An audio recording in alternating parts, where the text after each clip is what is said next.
안녕하세요. PS입니다. 이번 2023 LCK 서머 시즌도 이제 곧 2경기만을 앞두고 있습니다. 젠지가 결승전 직행에 성공을 했고 라운드 4 최종전 결승 진출전에선 T1과 KT가 만나 붙게 되었습니다. 이 경기는 롤드컵 진출전 타이틀도 걸려있기 때문에 어마어마하게 무거운 경기입니다. 그래서 많은 분들이 주말에 치러질 경기를 손꼽아 기다리고 계실 텐데요. 우선 오늘은 토요일에 있을 결승 진출전 T1 대 KT 경기의 관전 포인트를 정리해보려 합니다. 젠지와의 결승전은 토요일 저녁 정리를 하여 한 번 더 짚어보도록 하겠습니다. 우선 T1과 KT 모두 플레이오프 경기를 꽤 치루었고 두 팀 간의 맞대결 역시 이미 라운드 2에서 한 차례 치러진 바 있습니다. 따라서 서로의 상대 전략을 어느 정도 노출을 하여 사실상 오픈북 상태이고 이때의 경기 피드백을 거쳐 다음 경기를 준비하겠죠. 가장 먼저 밴픽의 기반이 되는 양 팀의 밴 리스트부터 살펴봐야 합니다. 플레이오프 기간 내에 KT를 상대로 가장 많이 밴된 카드는 알리스타와 노틸러스입니다. 정규리그 내내 리엔지 선수는 이 두 챔피언을 주로 다루었고 커즈 선수와 함께 플레이메이킹을 주도적으로 할 수 있는 CC기 중심의 서폿을 120% 활용하는 모습을 보여주었기에 자주 저격밴이 되곤 하였죠. 실제로 KT 대 T1전을 중심으로 살펴보면 첫 1세트에서는 알리스타만 밴한 뒤 노틸러스를 내주었다가 패배를 하자 이후 2, 3세트부터는 알리와 노틸 중 하나를 밴한 뒤 다른 하나를 빠르게 가져왔고 이후 4세트 밴픽 과정에서는 KT가 노틸러스를 빠르게 가져오는 판단을 하면서 T1이 4세트를 내주게 되자 마지막 5세트에서는 블루사이드에서 알리스타와 노틸러스를 모두 밴하면서 리엔지 선수를 적극 공략한 바 있습니다. 그리고 실제로 T1 입장에선 노틸과 알리를 내주지 않은 경기에서 전부 승리를 거두어 분명한 성과를 내기도 하였죠. 이후 하나생명과 KT전에서 또한 KT를 상대로 노틸, 알리를 적극 밴하는 전략이 나왔기 때문에 이번 최종전에서도 노틸러스와 알리스타 이 두 챔피언은 KT를 상대로 쉽게 풀어주지 않을 가능성이 매우 높습니다. 그 중에서도 알리스타에 대한 이야기를 조금 더 풀어보아야 하는데요. 이번 플레이오프 내의 알리스타의 티어는 굉장히 높습니다. 현재 밴핑률 95.7%를 기록 중인데다 7승 4패로 성적까지 준수하여 승리의 열쇠와도 같은 픽이라는 평가를 받고 있습니다. KT 대 T1전만 생각하지 않더라도 딜라이트 선수가 대 T1전에서 알리스타로 맹활약을 하여 전승을 거두면서 티어가 더더욱 올라간 감이 있거든요. 캐리아 선수의 알리스타도 당연 명품이었고요. 이렇게 지금 플레이오프에서 알리스타가 좋은 성적을 거두는 이유에는 전반적으로 짧은 사거리의 원딜 풀에 있지 않나 싶습니다. 아무래도 타겟팅 CC기를 보유한 대신 거리를 좁히기가 어려운 알리스타는 사거리가 짧은 원딜을 상대할 때 더 효과적으로 상대를 압박할 수 있거든요. 실제로 알리스타가 플레이오프에서 패배한 4경기 중 2경기는 상대적으로 사거리가 긴 편에 속하는 바루스, 아펠리오스를 상대한 경기들이었습니다. 그렇지만 지금 이 원딜들은 메타상 티어가 약간 떨어지는 편이고 나머지 주류픽, 특히 카이사를 상대로는 많은 경기에서 승리한 데이터를 확인할 수 있었습니다. 여기에 탑라인에 주로 등장하는 레넥톤, 잭스부터 정글 서포트 수업이 가능한 레를 상대로도 한타에서 W로 마크를 하면서 진입을 막는 그런 카운터 역할을 해줄 수 있는 데다 탱커 대 탱커 매치업에서 챔피언의 고점 자체도 더 높은 편이기 때문에 전반적으로 메타에서 활약하기 좋은 스킬 구성을 가지고 있다 봐야 할 것 같습니다. 따라서 KT 대 T1전에서 보다 밴픽 중요도가 높아질 챔피언은 알리스타다라고 볼 수 있겠습니다. 그렇지만 또 블루팀 1픽으로 가져올 정도라고 보기엔 또 어렵죠. 그래서 레드팀 기준으로는 노틸러스를 밴한 뒤 알리스타를 살리고 빠르게 선점하는 전략을 짜볼 수도 있을 것 같기도 하네요. 정리하면 T1의 주요 밴 전략은 메이킹이 가능한 탱커 서포트 견제, 그 중에서도 알리스타를 내주지 않거나 레드팀에서 빠르게 가져오는 전략을 선호하게 되리라 예상해 볼 수 있겠습니다. 여기에 에이밍 선수가 보다 잘 다루고 선호하는 모습을 보였던 제리 정도가 주요 밴 카드로 자리 잡을 가능성이 높습니다. 밴의 기본 중 하나는 나는 잘 안 쓰는데 상대가 가져가면 껄끄러운 카드를 밴한다 이기 때문에 제리를 적극적으로 활용하지 않는 T1 입장에선 메이저 원딜들을 어느 정도 견제하는 게 효과적으로 보입니다. 한편 플레이오프 내 T1을 상대로 가장 많이 밴이 된 챔피언은 뽀삐, 아트록스, 녹턴, 자야입니다. 이 중 뽀삐와 녹턴 그리고 자야에 대해 조금 더 집중해보려 하는데요. 우선 자야부터 짚어보자면 현재 구마요시 선수는 자야를 플레이오프 내 최고 주력 픽으로 사용하고 있습니다. 7전 5승 2패, 승률 71.4%에 다른 챔피언과 비교를 하여도 사용 빈도가 압도적이고 밴픽률로 따지자면 T1 경기에서 100%를 기록하고 있죠. 반대로 자야를 사용하지 못한 경기에서는 전반적으로 성적이 아쉬운 모습을 보여주기도 하기도 하였습니다. 실제로 젠지와의 경기 데이터를 보면 1세트에서 3세트까지 자야가 풀린다면 1, 2픽 내로 빠르게 가져왔고 4, 5세트부터는 젠지가 저격밴을 하자 두 경기 모두 T1이 패배한 결과를 보여주었습니다. KT 대 T1전에서는 아예 KT 측에서 4세트를 제외한 모든 경기에서 자야를 저격밴하기도 하였죠. 전반적으로 T1의 경기 흐름을 볼 때 다음 경기에서 또한 자야를 풀어주지 않을 가능성이 높습니다. 반대로 말하면 T1 입장에선 자야가 밴당할 것을 각오하고 어떻게 바텀 구도를 짤 것이냐 준비해야 하는 입장이기도 합니다. 여기에 뽀삐 또한 마찬가지로 오너 선수가 좋은 변수 창출 능력을 보여주었던 만큼 자야와 함께 저격밴을 같이 들어가는 모습이 자주 보였고요. 실제로 뽀삐 자체의 플레이오프 성적도 꽤나 준수하기 때문에 밴을 해도 다들 고개를 끄덕이실 것 같습니다. 그래서 KT는 T1을 상대로 뽀삐와 자야 이 두 챔피언을 최대한 막으려 할 가능성이 높죠. 한편 녹턴 또한 밴리스트에서 제외할 수 없는데요. 녹턴 니코를 함께 사용하면서 녹턴의 시야 차단 그리고 니코의 깜짝 궁극기 이니시를 활용한 초중반 플레이메이킹 변수를 만들어내는 T1의 전략을 많은 팀들이 견제하였기 때문입니다. 이 중에서도 니코보다 녹턴의 밴이 우선도가 높은 이유는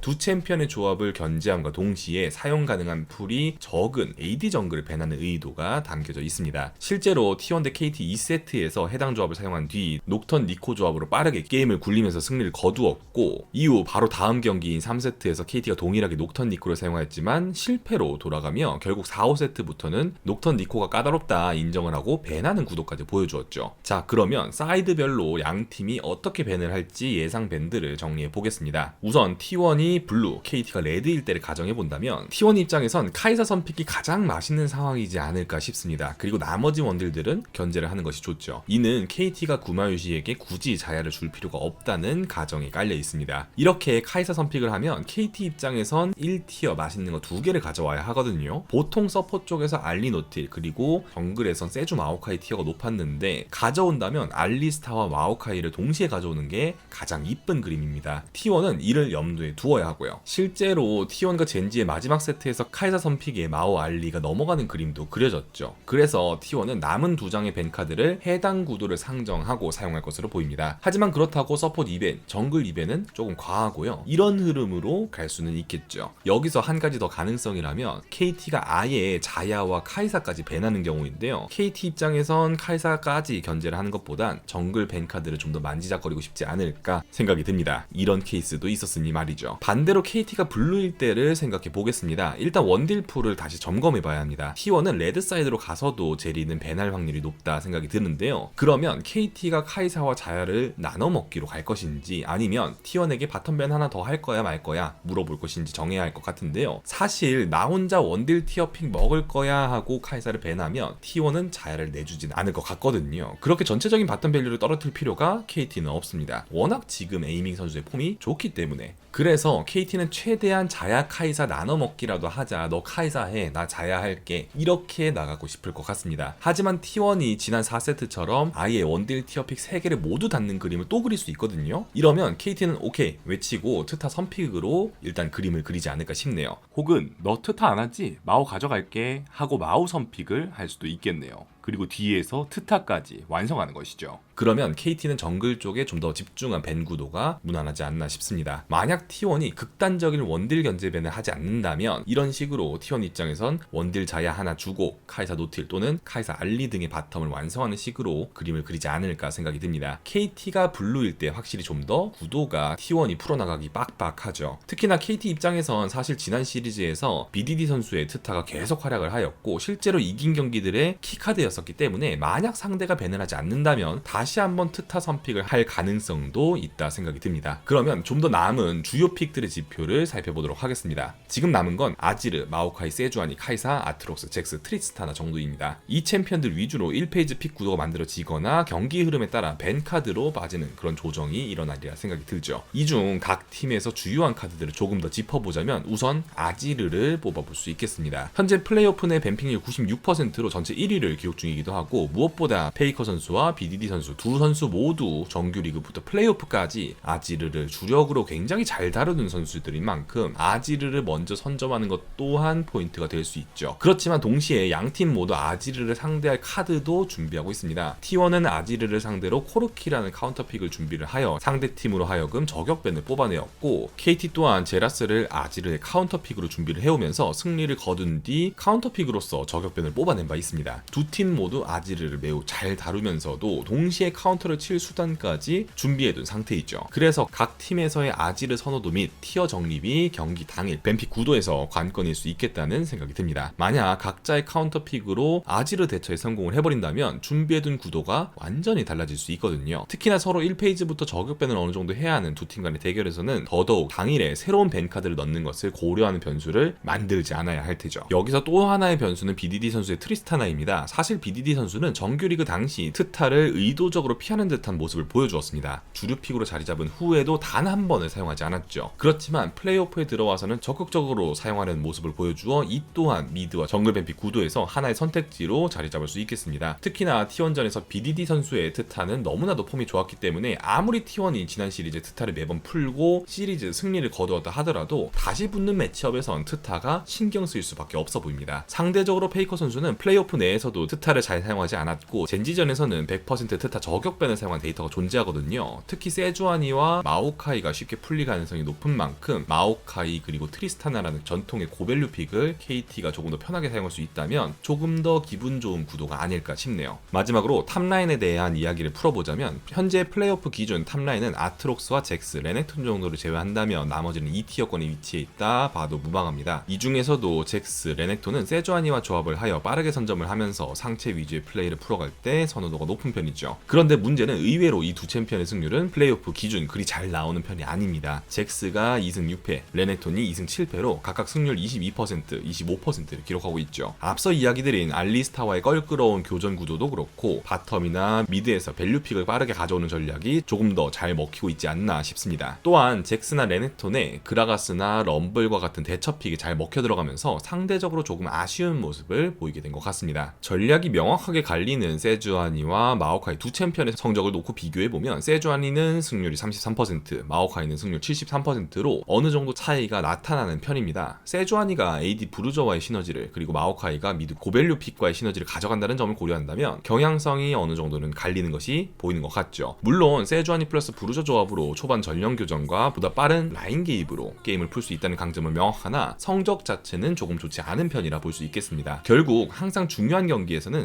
스노우볼보다는 밸류, 후반 지향형의 안정적인 뱀픽이 좋은 성적을 거두었던 패턴이 이번에도 드러나는 것 같습니다. 이런 정글 쪽의 밸류 카드 측면에서는 사실 렐도 빼놓을 수가 없는데요. 커즈 선수와 오너 선수 둘 다 사용이 가능하고 플레이메이킹을 담당할 수 있는 픽인데다 서폿으로의 스왑 가능성, 카이사와의 시너지 등 전반적인 조합 밸류를 맞추기에도 굉장히 뛰어난 픽입니다. 일단 뽑아두면 어디로든 사용할 수 있는 픽이니 세주아니, 마오카이, 뽀삐와 함께 1티어 정글 라인이라 봐도 무방하겠습니다. 한편 다시 탑라인으로 돌아와 또 한 가지 고려해야 할 카드는 바로 아트록스입니다. 그 중에서도 제우스 선수의 아트록스가 플레이오프 기간 내에 밴도 많이 당했고 성적이나 퍼포먼스도 매우 좋은 편이었거든요. 상대적으로 기인 선수는 아트록스를 선호하지 않는 모습을 보여주어 KT 측에서 아트록스에도 밴카드를 소모하는 구도가 나올 가능성이 꽤 높습니다. 이렇게 되면 탑라인 밴픽에서는 T1이 조금 더 편한 구도가 나올 수 있겠죠. 미드에서 KT가 트타로 이점을 챙겼다면 T1은 탑에서 아트록스로 밴픽 점수를 챙겨간다 볼 수 있겠습니다. 이제 어느 정도 밴 구도와 픽의 흐름까지 잡히시나요? 큰 틀은 원딜 풀을 어떻게 통제할 것이고 거기서 이득을 어떻게 취할 것이냐. 만약 원딜 티어 픽을 주게 된다면 마오 알리와 같은 좋은 조합을 레드 사이드에서 가져갈 수도 있는데 이를 어떻게 카운터 칠 것이냐. 그리고 여기서 조커 픽도 등장할 수 있다 생각이 듭니다. 정말 마오 알리를 상대가 가져가는 거 예상하고 미드 픽 적당히 견제를 하다가 사일러스를 뽑는다든가 원딜 티어 픽을 다 자르고 미드 트타에 바텀 직스를 쓴다든가 말이죠. 정규 시즌이 아닌 플레이오프이기 때문에 분명 양팀 모두 한두 개 정도의 필살기를 준비해 올 텐데 전혀 맥락 없이 등장하는 게 아니라 이런 뱀픽 힘싸움 시나리오를 그리며 묘수를 찾는 것이기 때문에 토요일 경기가 더 기대가 되기도 합니다.